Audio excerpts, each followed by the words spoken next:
So that gets us to our second talk tonight.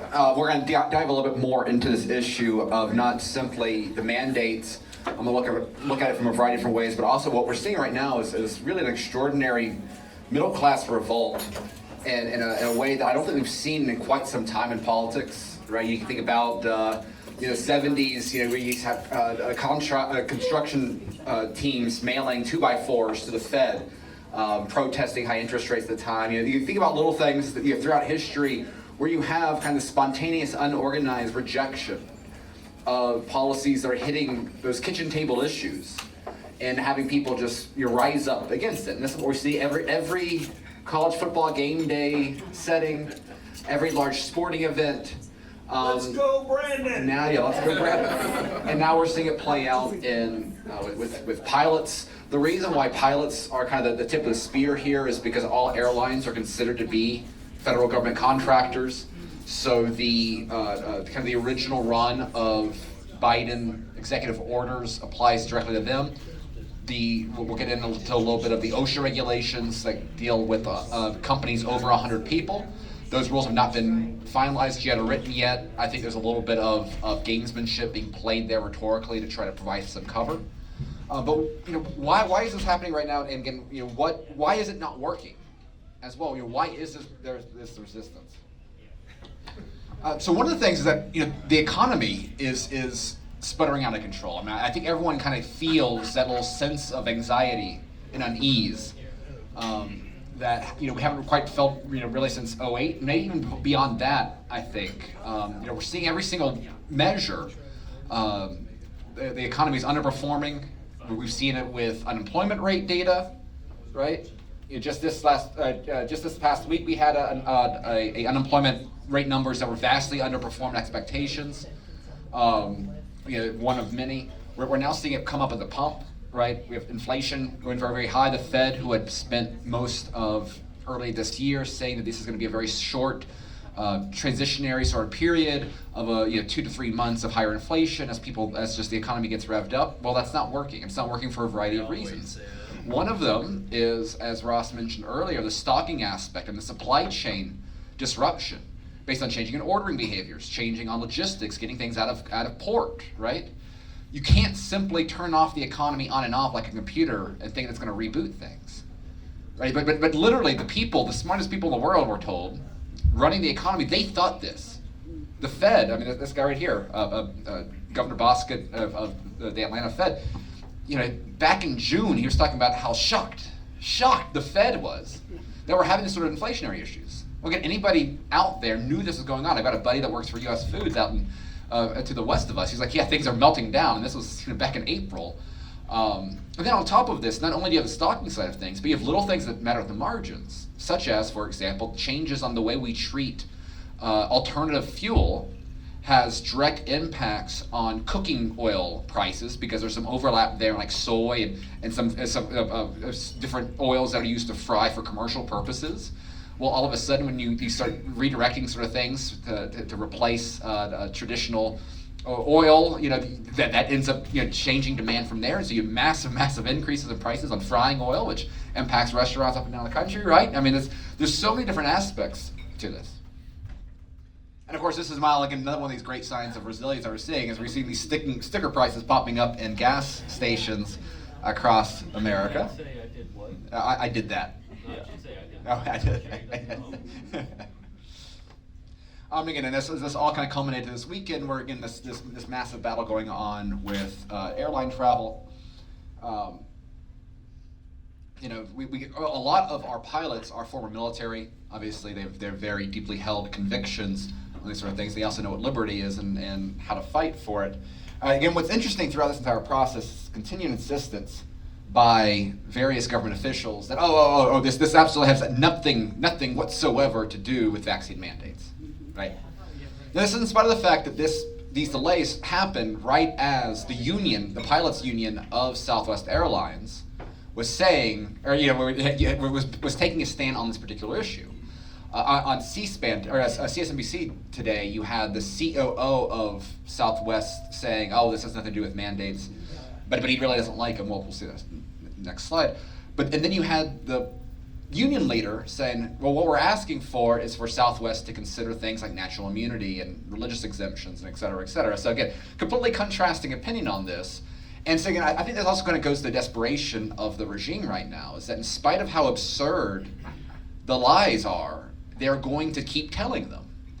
And I mean, what this does is that this makes all the situation far much worse. It was clearly the weather. Right, yeah. That hurricane crashing down on Jacksonville last night. Yeah. But see, the thing is this, like, even if you, let's say we had a government that really was convinced of this being the thing. Let's say we had a 90% of the population that went along with it, and you just had 10% kind of holdouts or whatever. If you were dealing with the population as adults and saying, okay, yes, there was this resistance on this issue, this is a problem, we're dealing with it. There's ways of dealing with this in a republic, in a society, right, of citizens, right, that are self-governing and have rights. The government's not even trying to deal with us, even this bad government, is not even trying to deal with us on the up and up. They are intentionally lying on a daily basis. And this is the best thing we'd have coming, we could ask for, because what it's doing is people notice the lies. And so people that might be on the sidelines, they might not be particularly motivated, right? Maybe they've already gotten the vaccine, they don't care about the medical issue. What they're offended by is being lied to in such an obviously sophomoric way, over and over and over again. And this is what we're seeing right now. And again, this is not simply limited to pilots. We're seeing, again, first wave is this contractors. So here, Central Florida aerospace workers are protesting. Here we have New York firefighters and police protesting because of some of the things at the local level. We even have Kyrie Irving of the Boston of the Nets that was told today that he is barred from team premises because he is a healthy athlete that will not get the vaccine. I'm interested to see this guy has a $34 million contract that is on the line right now. Do you think he's going to get a Nike ad? Just saying. I think it all comes down to this mandate here. And what's interesting about this is how, again, going back, I was mentioning earlier about this legitimacy aspect. You have a lot of people that are pro-vaccine, very, very passionately pro-vaccine, that hate this.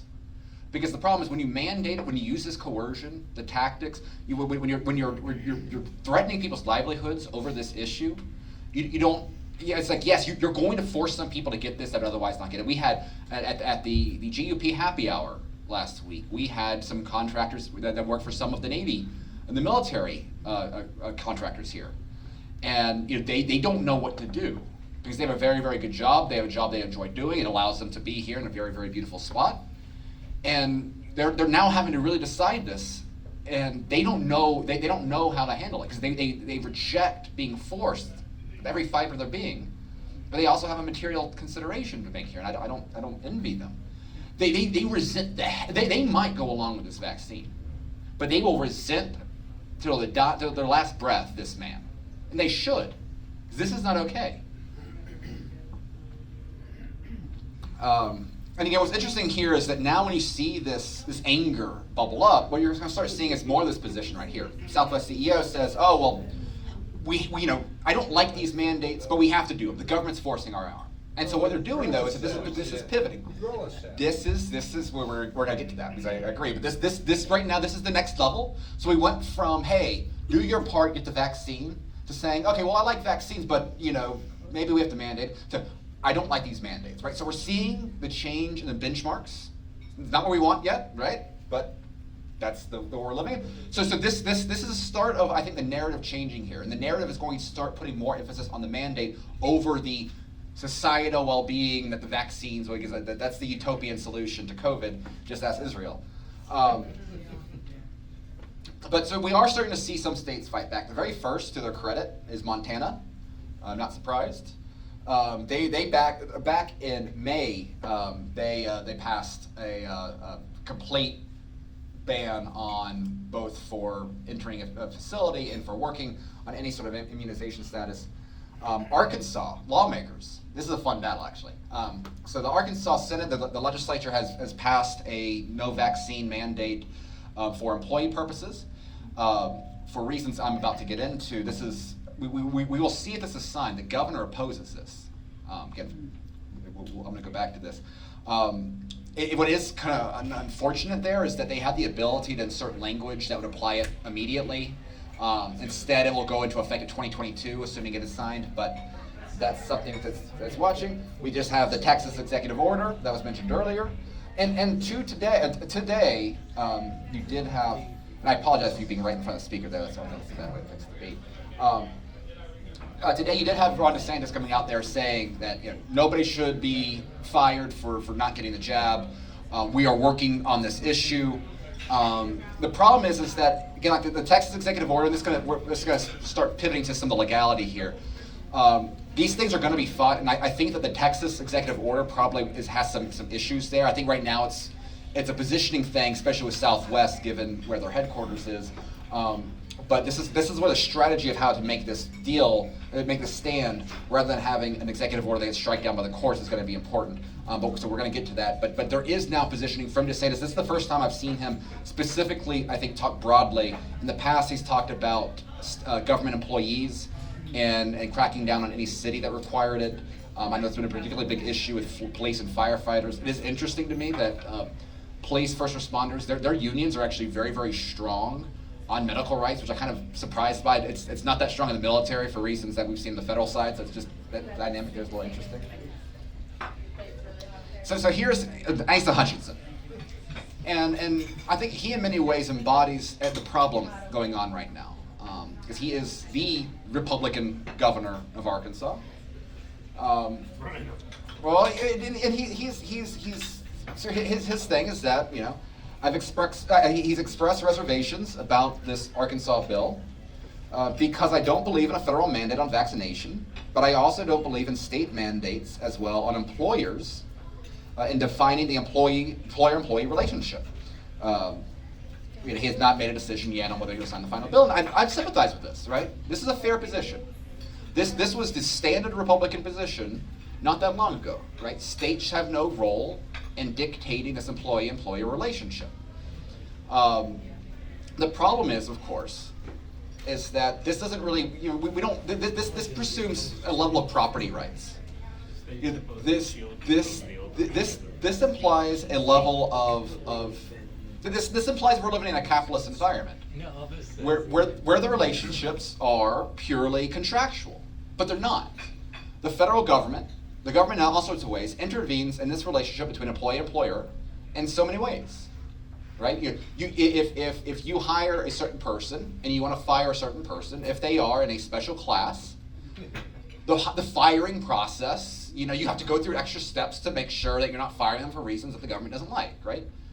What we have is not a property rights regime. We have a civil rights regime. And it's a civil rights regime that we've had for decades. It was dealt to deal with issues at times. I'm not going to get into that one, that's for sure. But we have to recognize, though, is that this relationship between employer and employee is not what is not what Governor Hutchinson is talking about. And it hasn't been that way in this country for half a century. And so what does a civil rights regime mean? It means that our rights are dictated not by God and not by property, as they should in a capitalist environment, but are said kind of whatever the government tells us they are. And so that way, if we are not defending the civil rights of ourselves, of people that refuse to simply, that reject this idea that they should have the jab mandated, then what we've created is a regime where discrimination is only okay with people against people who disagree with the political opinion of the controlling party. And I'm sorry, that is a dangerous, that is an authoritarian state right there. It creates a political caste system. And it should be noted, this is very similar to the regime that we've seen in places like China, right? This is where you start getting those things of political credit, social credit scores, right? Your loyalty to the party gets your higher standing. It gets you that job, right? That pays better than that other job. It's only for the undesirables, right? This is what they are de facto using, and they're able to use this because you have corporations of that 100 plus employee limit that are willing to play along. And who does Mr. Hutchinson have to care about? Well, he's got a very specific business in Arkansas, right? And obviously Walmart's not the only business that exists in Arkansas. I'm not sure, but you have to recognize, though, is that we have these very large corporate powers that are in these states that have tremendous amount of sway over the legislature. For example, remember not that long ago, Governor Hutchinson was on our good friend Tucker Carlson's show, right? And on here, this was over a social issue. The Arkansas legislature, the same one that passed this very, very good vaccine bill, passed the bill banning sex change operations for minors, right? And Governor Hutchinson vetoed the bill. Now, this actually did have a good silver lining. I don't know if I included it here, but it did get vetoed out. Yeah, so the good guys didn't win in this one. But again here, though, what Hutchinson was concerned about was not the opinion of your average Arkansas voter, because I think the average Arkansas voter, I mean, I haven't done any polling lately, I think we could probably guess in this room what the opinion of your average Arkansas voter is on legalizing underage sex change operations. But he doesn't concerned about that. What he's concerned about is Walmart in large corporations trying to attract them. They want that Texas style immigration, right? We've seen this play out with Kristi Noem and some of the things with the NCAA there, right? Mainly it's been on these culture war issues because there's been so few Republicans willing to fight on the vaccine mandate side of things. And so we're going to see this continued dynamic between big business that are okay and pro-vaccine mandate and with these red state governors. Now, what do we have here in Florida? We got the mouse. Yeah, the rat. And what's interesting, and it's fascinating how this doesn't get talked about a lot, but you've had employee protests outside of Disney World going on for a while now. You know,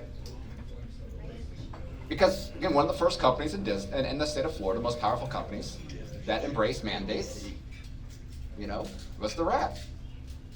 And what so here's a tweet from Chris Sprouls, the Republican Speaker of the House. He hasn't said anything on this issue the entire time, but he did take a moment out of his day to put a very nice little message on congratulations for 50 years, Magic Kingdom. Again, I love Walt Disney. I love Walt Disney the man. I have very fond memories of the theme parks down in Orlando. But if you're a Republican leader in the year 2021, much less a Floridian in the year 2021, and this is the only thing you have to say about Disney,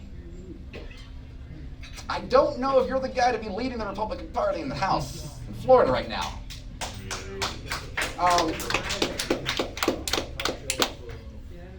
And so if we look a little bit deeper, Mr. Ross, one of the things that one of the tools they use, so because Florida is a term limited state, which has pluses and some cons, one of the ways that these people make a lasting influence in politics that transcends their leadership, because it's very difficult to run for governor or statewide office or Speaker of the House. How many here knew who Chris Sprouls was before, like 2 minutes ago? And it's not a very sexy position, right? So what you do is you create a PAC, right? Mr. Sprouls here, he's got a PAC with a great sounding name. The Economic Freedom PAC, right? Florida Economic Freedom. That sounds great. Who are the big donors in this PAC? Well, it's not $7 million. There's a lot of big donors, don't get me wrong. But you will see, Disney has contributed $110,000, but even more clever. So Disney doesn't just simply donate through Disney. The Magic Kingdom is various kingdoms, and so does the rat. And when it comes to Florida politics, one of their top, their go-to is Voices of Florida Business, that donated over $147,000 to Chris Sproul's Economic Freedom PAC, right?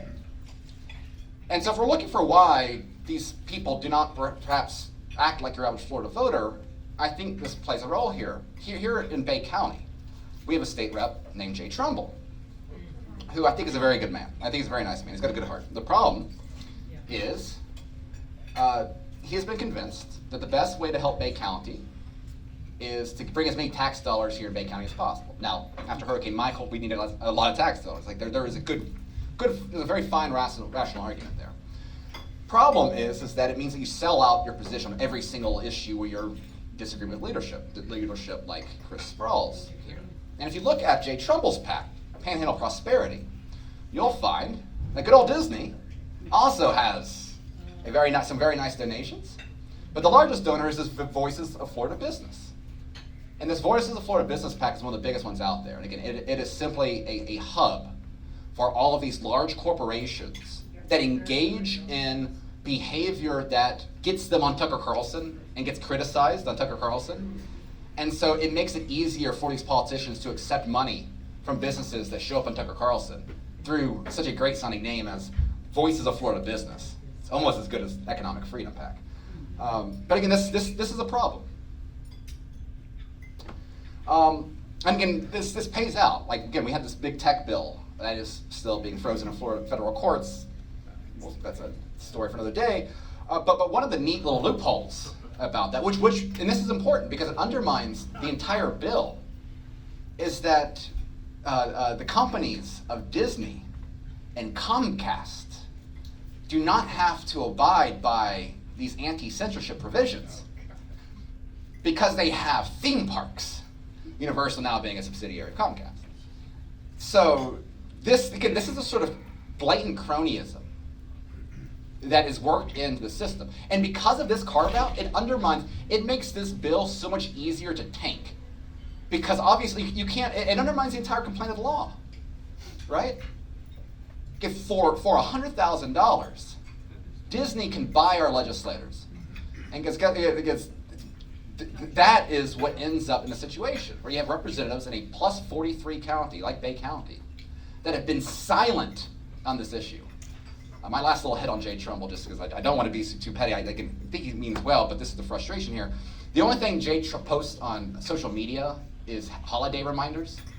He did not have a Columbus Day reminder on Monday. I'm not saying, it's just like the only thing you do, and you can't even get that cultural issue right. Neither here nor there.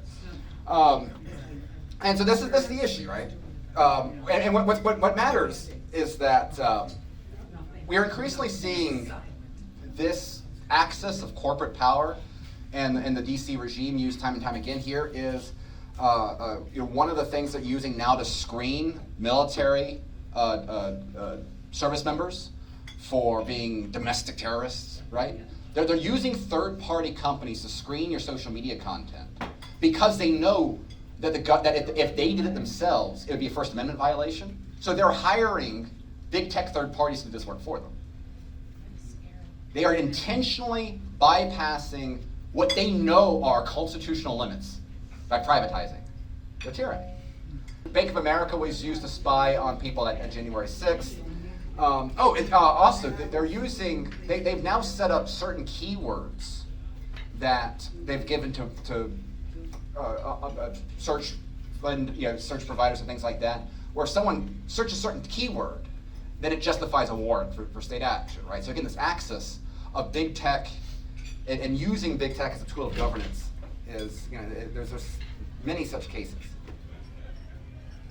And of course, if we look at other dynamics out in the marketplace, where you can kind of see where this could be abused in the future, we have the go-to example right now is Blackrock, which is becoming America's largest landlord, right? As an investment company now buying up above market prices all these houses, renting them out.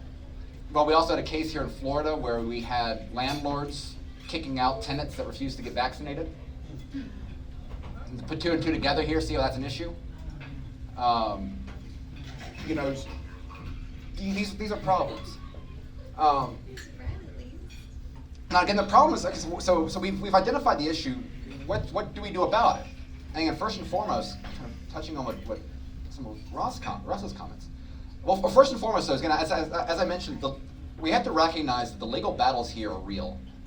One of the reasons why the enforcement mechanism, when we talk about laws and any sort of government action, we have to always think about enforcement mechanisms, right? The government can pass any law it wants. If it's not enforced, it doesn't matter, right? And this has often been used to advantage. Like, you have sometimes where the government will overstate. We'll make a big press conference about something that doesn't have a lot of enforcement power just because they can't, and so they can kind of create a psychological effect. Our entire monetary system right now is based off of press releases and tweets. So there's that aspect there.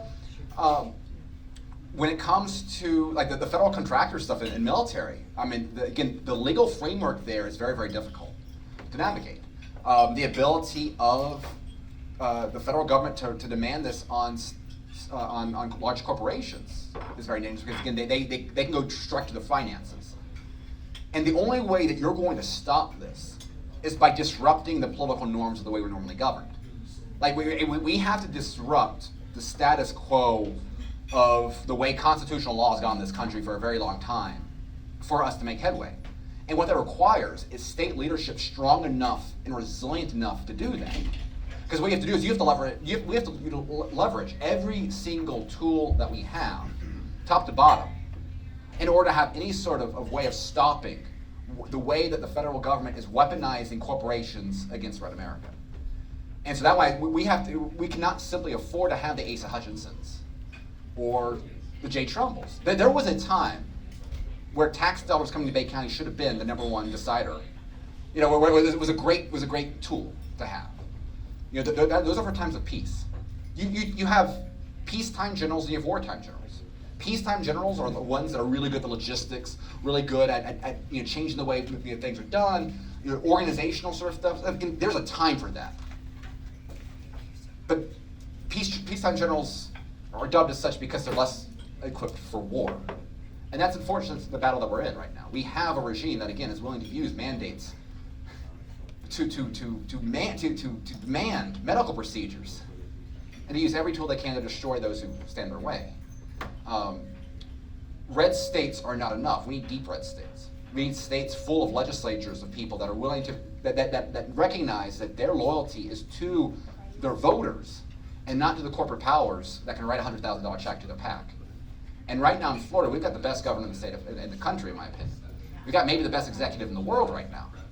But he will always be undermined if we do not have a legislature that can support him with action in Tallahassee. There are limits to executive orders. There would not have been a legal battle if the legislature had passed the bill banning masks in schools. DeSantis is currently on that issue, but you would not have had these same sort of legal challenges if the legislature had done it rather than by executive order. And so what we must do, we kind of saw that we've seen this play out in the federal level a whole lot, right? Executive orders can get things and go, and then executive orders get things out, and the next president. Trump was really good at rescinding a lot of Obama executive orders. Biden was even faster with Trump's, right? So you get this sort of tit for tat there. We can't be, again, and that's because Congress has many issues, which is maybe that's another talk, less interesting. But we can't afford that sort of stuff anymore. We need every single representative of a red area, particularly in a plus 43 area like ours, to be thinking of ways on a daily basis on how they can undermine the regime. And how can they legislate with the same spirit as people chanting, "Let's go Brandon," at a college football game. Let's go, Brandon. So thank you very much. Again, this is something that we will be continuing to fight. I will continue to piss off some people by reminding them on their weakness on this sort of issue. But if you have any sort of questions, I'm happy to answer. Yes? I have a question because Trumbull seat's going to be coming up. Mm-hmm. Who do you see that is going to fight for the people? Well, I think that I want to be careful because I think there's limits on what I can say up here. What I will say is this. I think that I think the reason why Griff Griffiths is running is because he is a very good man. And he thinks that his best way, he thinks that what he provides uniquely, and the reason why he's willing to give up a county commission seat, is because he thinks that there's two people that could follow Jay's lead and become a part of leadership right away. And that's Chuck Perdue, great DMV, a great tax collector, and himself, because of his experience during Hurricane Michael. And I think that assessment might be right. The problem is, however, is that shows that what he sees as the top priority of a state legislature is and he told us that very same thing when he spoke with us a couple months ago, that he sees the top priority is making sure Bay County can bring as much tax dollars back here from Tallahassee rather than having to go to South Florida. And again, there's a lot of good things you can do with tax dollars. I'm not trying to downplay the significance. I mean, obviously we've been seeing stormwater drainage issues, which is a topic for another time, and other things. There's a lot of stuff that we could do to improve here with, some extra dollars, but at the cost of cultural, in this case, a religious matter in my view, but on many of these culture issues. And when we think about the long-term health of Florida, ultimately, what matters a lot more to making sure that the people that come to Florida and keep Florida red and keep our way of life, what matters a lot more than the roads and the bridges is making sure that they have a way of getting away from the sort of tyranny that Ross faced. And so I think that, based on my conversation with Brian Cladis, I think that he shares my opinion on that on that issue, but I cannot make any official endorsements from here. It seems like the denominator is money in these contributions. Well, and the funny thing about it is, what makes it all the more infuriating and also more sad is that this is an outdated way of doing politics. The biggest fundraiser in Congress right now, not the wealthiest because she can't pick stocks the way the Pelosi's do, I can tell you that much. The biggest fundraiser in the Republican side right now is Marjorie Taylor Greene, and she does it with small dollar donations. And if you've got something, if you get, like, I mean, Ron DeSantis has his war chest is going to be absurd. Like, I mean, the Democrats are going, like, they're going to go to I mean, if you combine all the Democrats' donations for all the candidates combined, like, they don't even compare to DeSantis. And why is it? It's because, you know, because we're proud of having Ron DeSantis, right? Well, what's gonna stop them from cheating this next time? Well, that's a very good question. And for one, like, there's always kind of a margin of fraud issue that comes into play there. Two, though, is that we had supervisor of elections Mark Anderson.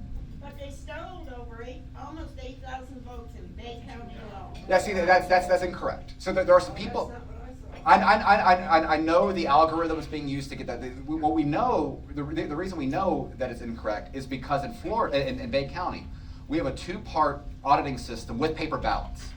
It is the most secure election system that exists in the United States. So you have two different counts there. It's top to Mark bottom. Anderson revolutionized the entire way this is done. And- We're looking at him here. Yeah, and now but the thing is that he was the first one to do it, and then there was two, and now there's 7 that are getting on board. And so what we need to be doing is taking what Mark Anderson's doing and taking that across the state, because what these things like the algorithm is statistical. I've seen the same sort of things, and I had the same sort of concerns. The issue is that what they do is that they don't. It's kind of the same way that you use data modeling and all other sort of things. They don't provide exact things. What they do is they identify potential issues, and you have different degrees of potential issue. And as Mark Anderson will tell you, what matters, he will acknowledge that there are procedures that we saw during the 2020 election around that were completely indefensible.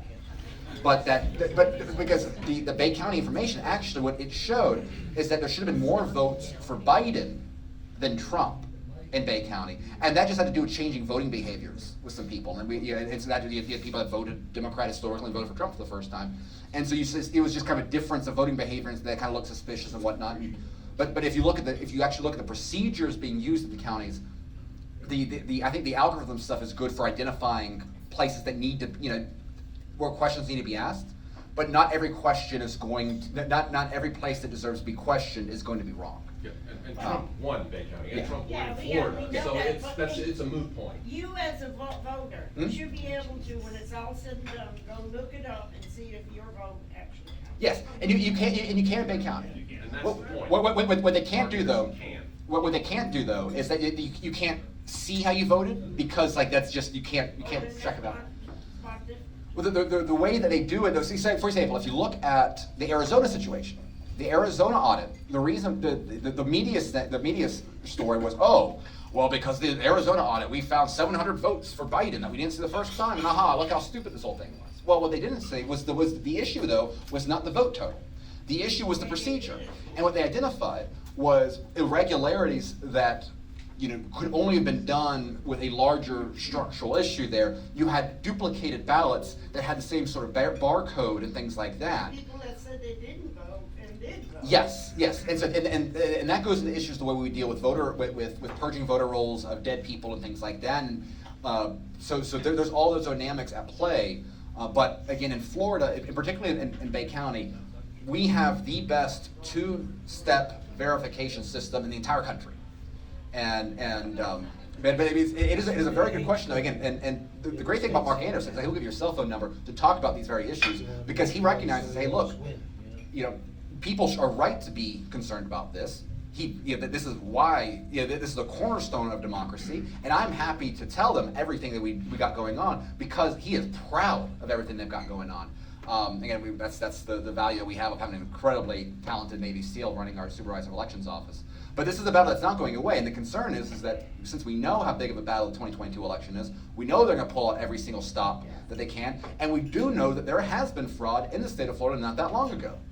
And what they did, and the way they did it was by delivering ballots, through down there in Miami-Dade and things like that. And luckily, the first thing Ron DeSantis I know did, that one ousted enough. Stacey Abrams has a connection in this town, whether people realize it or not. I know that. That would not surprise me. That would not surprise me.